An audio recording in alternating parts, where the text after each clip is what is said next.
Hello everyone, welcome back to the Back Post podcast. This is season 5. That is absolutely insane. It's crazy to think how long me and Josh have been doing this. It feels good to be back talking to the camera again today. In this podcast, it's the predictions episode.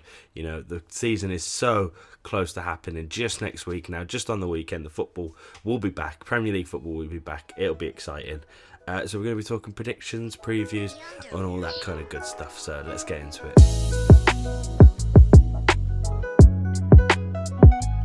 So yeah, we're back, and you know what they say, start as you mean to go on, and we're starting today with just me, no Josh or anyone else, because he's stuck in a field somewhere. He went to Kendall calling, and he hasn't really got great internet, can't even send a clip in, bless him. So we're just going to be me today on this episode, but that's fine, isn't it? I'm just going to chat bullshit for the next 30 minutes, and hopefully you will enjoy that. But no, the podcasts are back. We're bringing it back like long form kind of thing again, you know. We've been experimenting over the last couple of years. Seasons like 3 and 4 were like definitely trying different things, kind of trying to see what works. But you know what, me and Josh kind of realised we just love doing the podcast.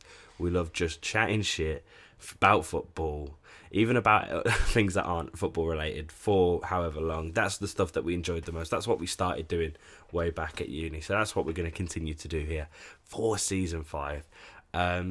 Yeah. And I can't wait to get started, so I'm going to get straight into it with my top 6 predictions. So I'm going to do top 6 predictions. This is difficult. This is a mad subject right now. It's another season it's actually hard to predict. I don't know if you agree with me. This is a really hard season to predict. There's a lot of movement happening transfer-wise. A lot of teams who struggled last year have really reinforced themselves. There's so much going on that it was actually hard for me to pick my top 6 here. But I've done it to the best of my abilities, and I'm going to run through it right now. In 6th place, I have Manchester United. Now, Manchester United, what a weird club at the minute, man. They haven't won the Premier League. This will be their 10 years without winning the Premier League. The biggest club in England who haven't won the Premier League in 10 years. Doesn't seem right, does it? They've gone through so much. There's so many problems at that club. But they've fixed one of those problems. They've got in a new manager. Ten Hag, of course, is the new manager. And there's a lot of hype around him. And there's been some good pre-season games for them. But for me, I just think... And they've got some decent players in. But Ten Hag is unproven. He's unproven in the Premier League. He was a great manager for Ajax.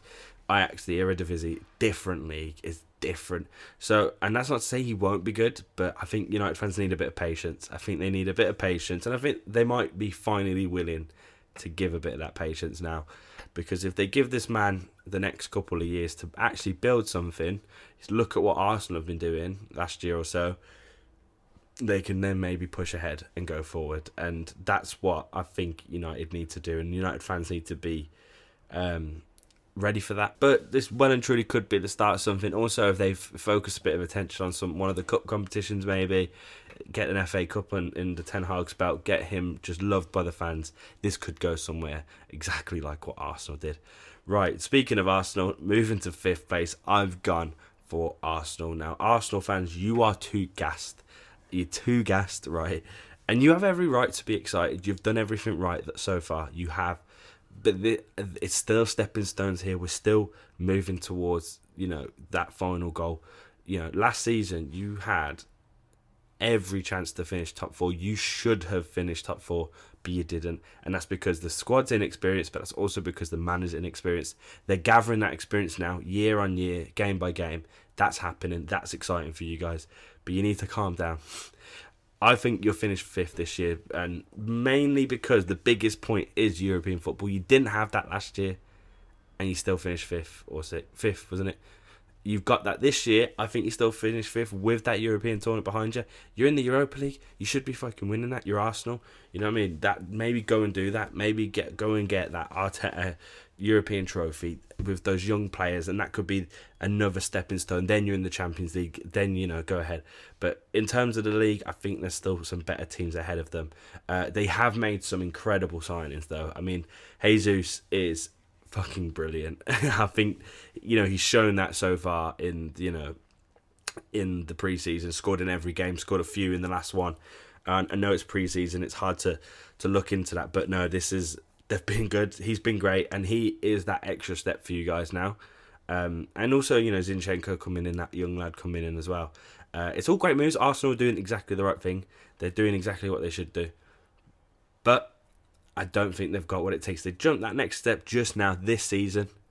But that's not to say in the next couple of seasons they can't go ahead and do that. But that's my opinion right now. Arsenal fans, you're probably going to fucking hate me for that, aren't you? So that means we're going into top four now. Top four, I have got Chelsea in fourth. Now, people probably aren't going to agree with me on this. And yes, I'm a Chelsea fan, so there might be an element of biasness here. But for me, people need to fucking calm down with this. Like, people, Chelsea fans, the media, the skeptics, everyone's so ready to say Chelsea have just lost it and we're losing it and we're gone. It's like, what, calm down. It's crazy. We're a bit of a basket case, yeah, but we've been that for the last 20 years. We're used to this. All right, where do we start with Chelsea? Right, we lost some big players. We lost Rudiger, huge loss that is. Just a devastating blow. Love that guy. Love his mentality. Love his playing. We went and replaced him with Koulibaly. That's great business. That's unbelievable business. Koulibaly's old, but even in pre-season, he's shown that he is strong, physical, and just a beast at the back. The perfect replacement for Rudiger, if you ask me. If there was anyone out there that we wanted to replace Rudiger with, Koulibaly's great. I'm still surprised. I'm surprised we got Koulibaly. That's brilliant. It's an unbelievable signing from the new owners. So happy with that.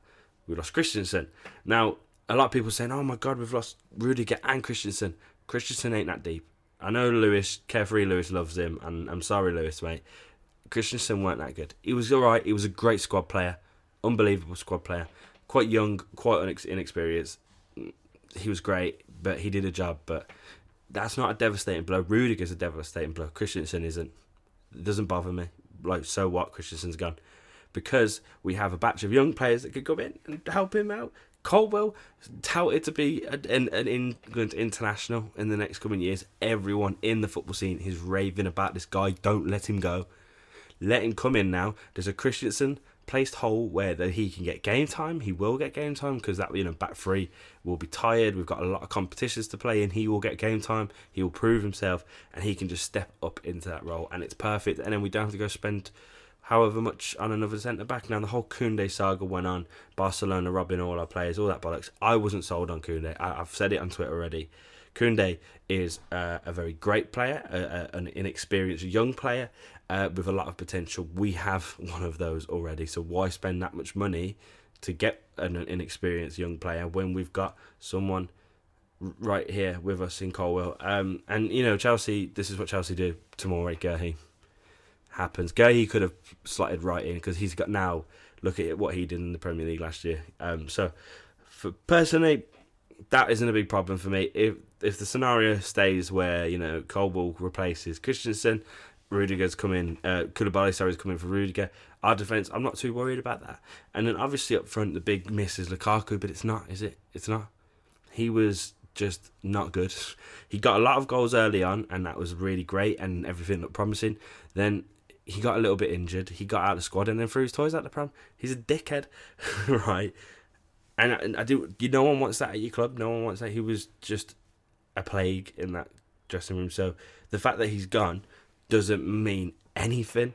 So great. He had 12 goals. Great. He wasn't even a part of the latter part of the season where we went on and got to top four. We didn't need him to get top four last year, so I feel like we can get top four again without him. We've gone and got Sterling, who looks bright and exciting and really, really fun. You know, Premier League proven to get plenty of goals. Looks like he's already starting to form a little bit of a relationship with Mount and Havertz up top. That feels like it might be our main front three. It's so fluid and lovely. They need to learn to be a bit more clinical, and that will be the biggest stress this season for Chelsea. Those three, you know, their clinicalness. I mean, Mason's been decent in pre-season, getting a few goals, so hopefully he can step up and get a few more goals to his game. That's the big problem with Mason in the last couple of years. He's just needed to add goals. So for me, I don't think we're in this big crisis like everyone seems to feel. Like, we've lost a few players. We've got some good players in. The window isn't over yet, and I know the owners still want to get more players.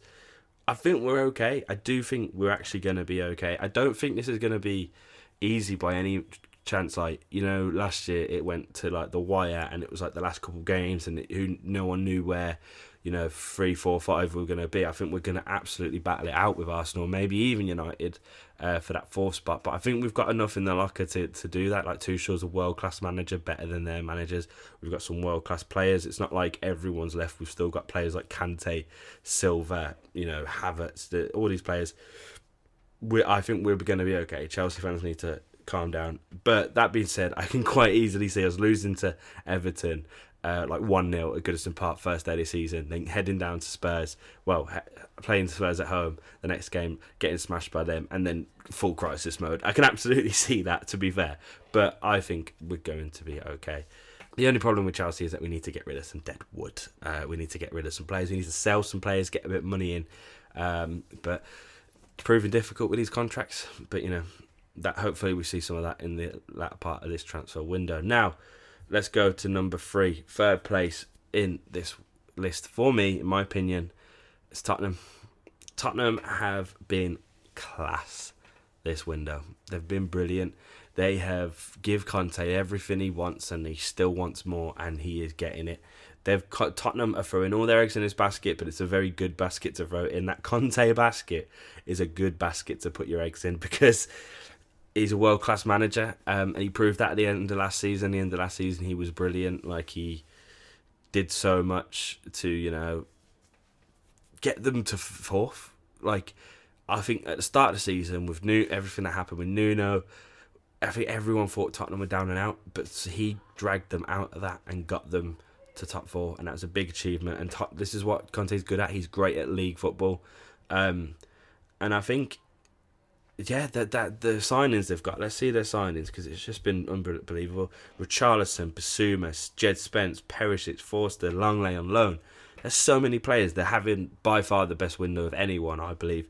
They've really took every sort of weakness in their squad and got a good player for it. They've got a brilliant front three of Son, Kane and Kulusevski. Now they've got Richarlison as a front four who can slot in for any one of those players if they're injured or if they're resting. They're in all the cup competitions, of course, Champions League.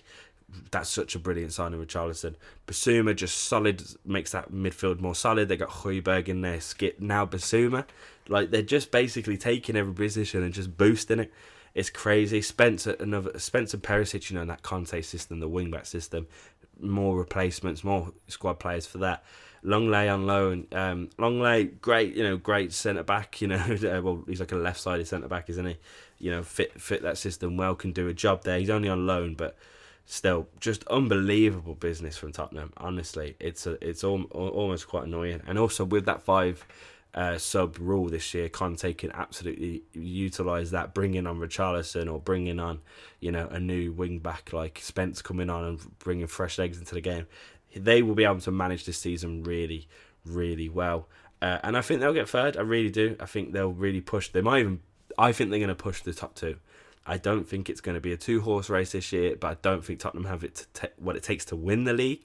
But I do definitely think they've upgraded themselves to start to close that gap and challenge those top 2, especially, and I'll go on to talk about this, but those top 2 have fallen off a little bit, in my opinion. So yeah, Tottenham, they've been absolutely brilliant in the window. The only worry about Tottenham, you'd think, is their European kind of competition, Champions League, huge Champions League.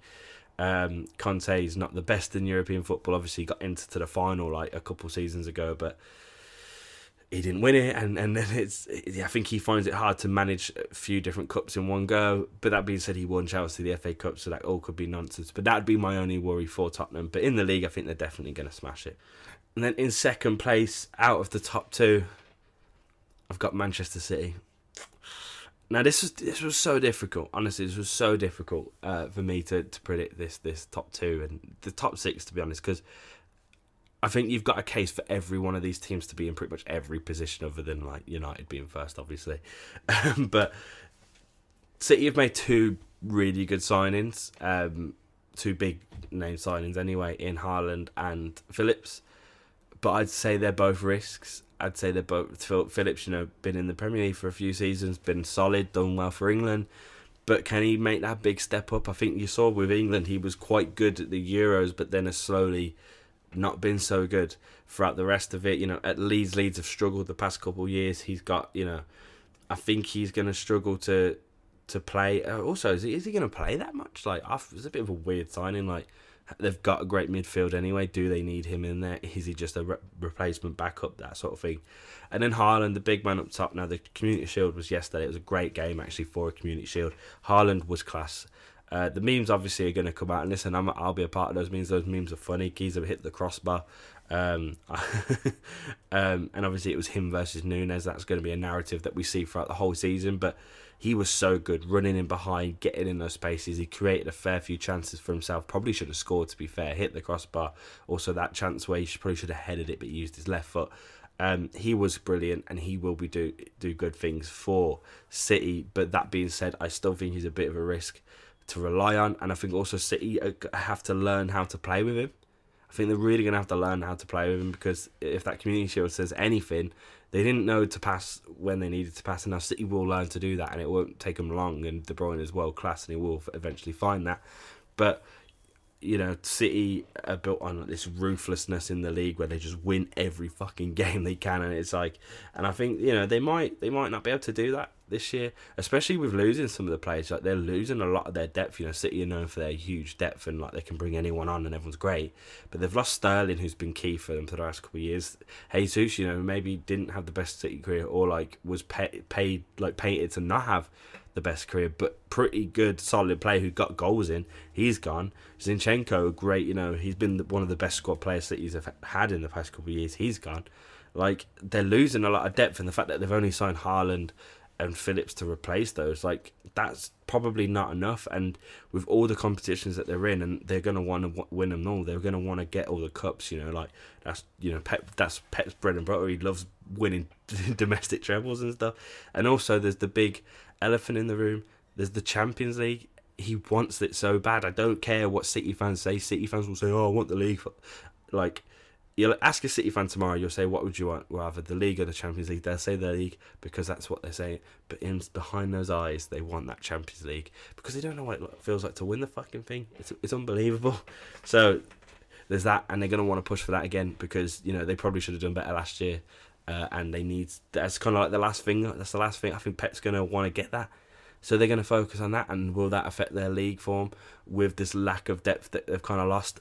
I think they slowly start to fall off, and I think then with Tottenham pushing them from behind, putting that pressure on, I think City will fall down to second this year and take their foot off the gas just ever so slightly, enough for Liverpool to win the league. So yeah, I've got Liverpool in first, unfortunately. They've lost Mane, which is absolutely huge. Like, their best player, or the second best player, that's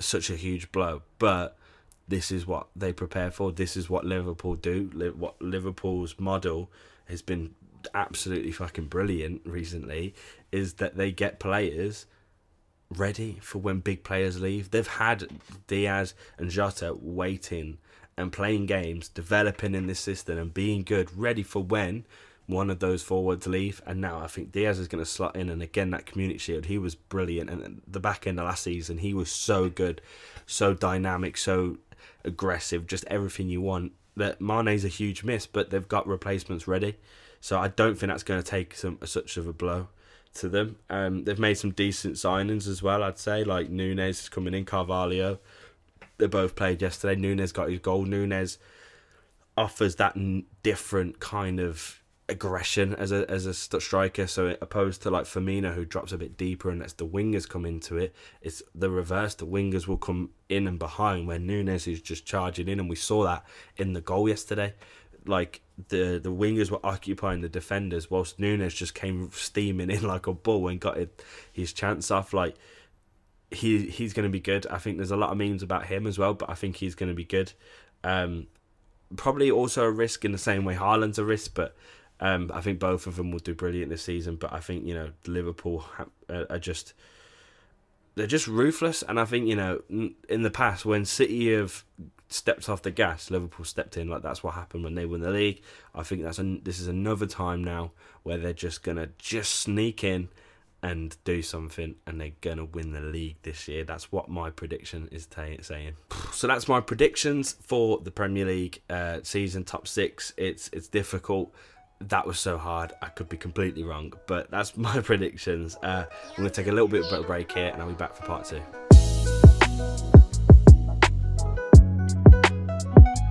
Welcome back to part 2. Now, I'm going to look at the fixtures coming up. Also, I'm going to look at some of the other teams and talk about their seasons, because obviously I talked about the big 6 there, but obviously 14 other teams do exist in the league.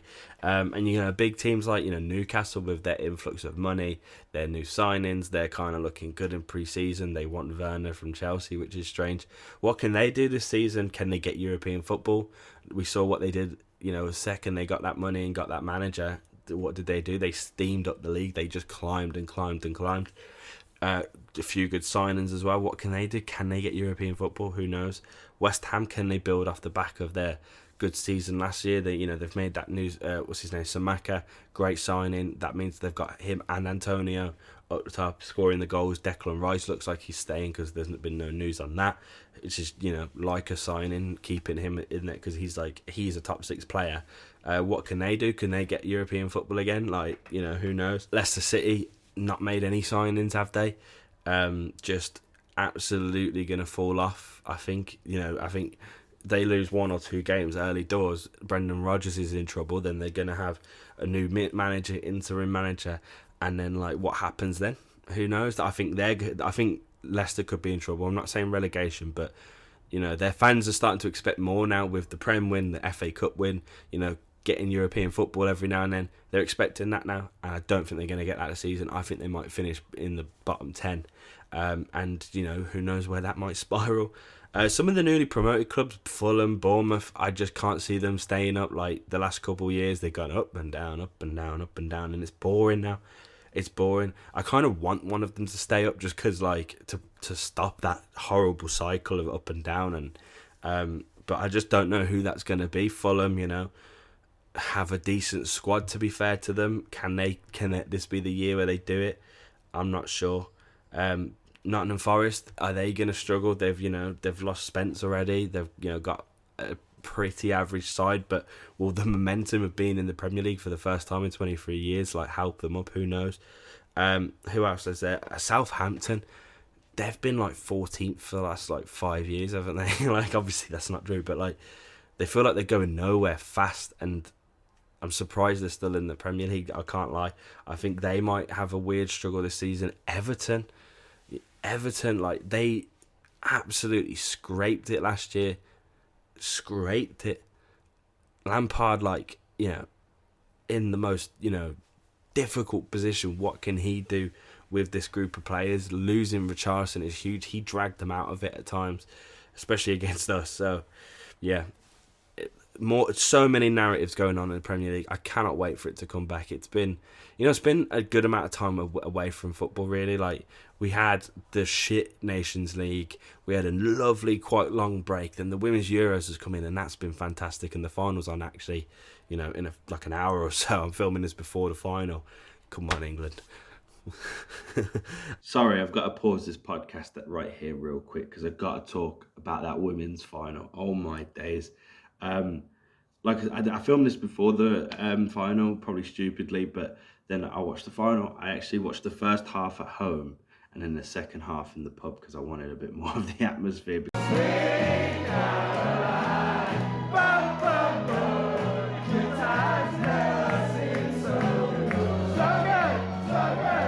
Because I was excited, I was nervous, I was everything.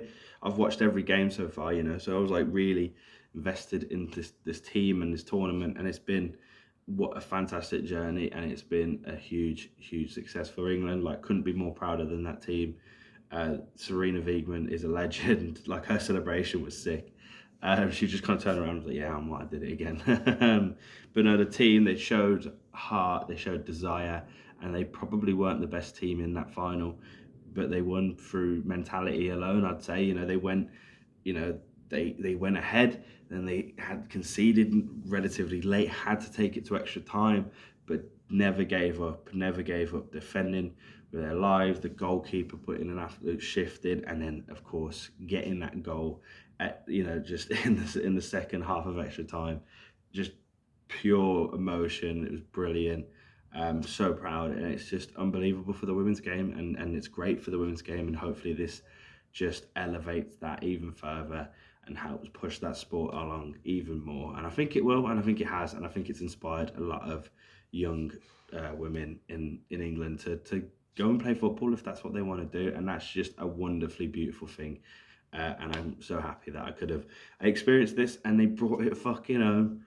Can't believe it. It's insane. It's mental. And yeah, just super proud and happy. I was a bit emotional yesterday, I can't lie. But yeah, let's head back to me yesterday. Now the Premier League's back, and I feel like I'm ready for the Premier League to be back. I'm so excited, and all these narratives hopefully will play a part. Now let's look at some of the first week games, words, all those things. Let's look at the games coming up. First game, the curtain opener, is Crystal Palace versus Arsenal. I feel like Arsenal, they were last year. They were on the opening day against Brentford, weren't they? When they lost, that was fun. Hopefully that can happen again. Palace, a great side. Vieira doing bits. Got a lovely squad there. Exciting squad. Did great last season. Only going to hopefully build on that success. Arsenal, unbelievably great pre-season. This could either be a humbling or a statement from Arsenal here. I think it could either be a humbling where they lose or draw to Palace and it's like, oh no, we're not as good as we are or we think we are, or they go and smash them 3-0 and they're like, yo, we're here now, this is this, and Jesus gets like 2 goals. Bournemouth Villa, don't care about that one. Tottenham Southampton, don't care about that one. Everton Chelsea, I already said earlier on, I'm like, yeah, we'll probably lose 1-0. We never win at Goodison Park. It's so infuriating. I kind of wish I was going, to be fair. I had the opportunity, but I'm busy that weekend. But yeah, I can see us losing it, man. I really can. When I see Everton away at Goodison Park, doesn't fill me fucking confidence. I'm like, yeah, we lost that 1-0. Like, it's going to happen. It happened last year. Happened under when they had Duncan Ferguson for like an interim manager. Yeah, it's just it could be a write-off, but we should be coming into this strong. We had a great pre-season game against Udinese where we actually looked strong and like we looked fitter all of a sudden. Some of the other pre-season games we looked a bit laggy, but we looked quite strong here. But that's pre-season, who knows? And also, it's been a big break for these players. They got to get up to speed a little bit. United Brighton as well on the Sunday. United need to hit the ground running. I think they've got I've not even mentioned his name yet, but Ronaldo. What's happened? Will he be starting next weekend? He's not had the pre-season. He's been away. Still wants to leave, but now he's posted social media posts like the king is here. Like, just because no one wants to buy him, that's awkward. What do your players think? What does your manager think? Does he even start? It's Ronaldo. It's hard not to start him. You know what I mean? That's a narrative. Will he start against Brighton? Who knows? Fulham Liverpool will be that Liverpool win off the bat. Newcastle Nottingham, that will be Newcastle.